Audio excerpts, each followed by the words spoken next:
সরকারের ব্যর্থতা, জনগণের আস্থা তারা অর্জন করতে পারেনি। তার বাড়িটা পুড়িয়ে দেওয়া এটার কোনো বিশেষ কোনো কারণ দেখি না।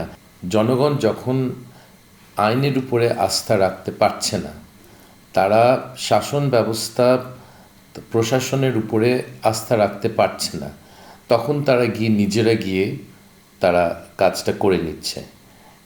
এখানে সরকারের ব্যর্থতা যে জনগণের আস্থা তারা অর্জন করতে পারেনি। এটা তো একটা খুব দুঃখের বিষয়। তারা কেন পারেনি এটা নিয়ে ব্যাখ্যা করা উচিত, কিন্তু এটাই আসল জিনিস। এবং আওয়ামী লীগের উপরে রাগ মানুষের, এটা খুব স্বাভাবিক। 16 বছরে যা অত্যাচার করেছে মানুষকে, কত মানুষ তাদের প্রিয়জনকে হারিয়েছে আওয়ামী লীগের হাতে, এটা বলার মতো না। আমি আমার বাবাকে হারিয়েছি আওয়ামী লীগের হাতে। কেরানীগঞ্জের রুহিতপুরে গ্রিনভিল সিটিতে প্লট বিক্রি হচ্ছে কাঠাপ্রতি 1 লাখ টাকা ছাড়ে 8 লাখ টাকায়, আর এককালীন মূল্য পরিশোধে মাত্র 7 লাখ টাকায়। আমিও তো বিচারের জন্য অপেক্ষা করছি। এই সরকার এই ব্যাপারে কোনো উদ্যোগ নেয়নি এবং আমি মনে করি না তারা নিবে। তারা মানে কী নিয়ে ব্যস্ত আমি জানি না, কিন্তু তারা কোনো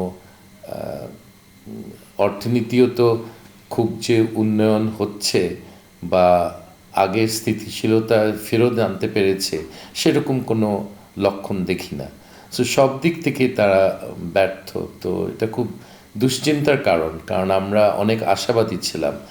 বিশেষ করে আমাদের প্রধান উপদেষ্টা প্রফেসর মোহাম্মদ ইউনূস, বিশ্ববিখ্যাত মানুষ এবং খুব সম্মানী মানুষ, উনি এটা পরিচালনা করতে অসুবিধা হচ্ছে, দেশ পরিচালনা করতে। এটা খুব দুঃখের বিষয়।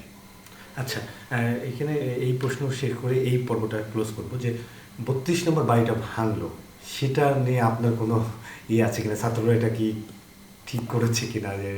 আমি মনে করি এটা তো একটা প্রাইভেট প্রপার্টি, এটা তো তার বাড়িও ছিল না। আর শেখ মুজিবের অবদানকে তুচ্ছ-তাচ্ছিল্য করা, এটা আমাদের পক্ষে এটা কঠিন। কারণ আমি মনে করি 71 পর্যন্ত তার একটা বড় অবদান ছিল আমাদের স্বাধীনতার পুরো আন্দোলনে, তার একটা অবদান ছিল। এখন তারপরে যে অনেক দুষ্কর্ম করেছে, এগুলিতে আমার কোনো সন্দেহ নাই, কিন্তু ওনার সম্বন্ধে একটা অবজেক্টিভ অ্যাসেসমেন্ট করা আমাদের পক্ষে সম্ভব না। আমরা ইমোশনালি এখনও জড়িত এই ঘটনায়। একটা নতুন প্রজন্ম এসে শেখ মুজিবের একটা ইতিহাস লিখবে, তাকে অবজেক্টিভলি তার ভালো মন্দ সব কিছু দেখে তারা একটা যাচাই করতে পারবে।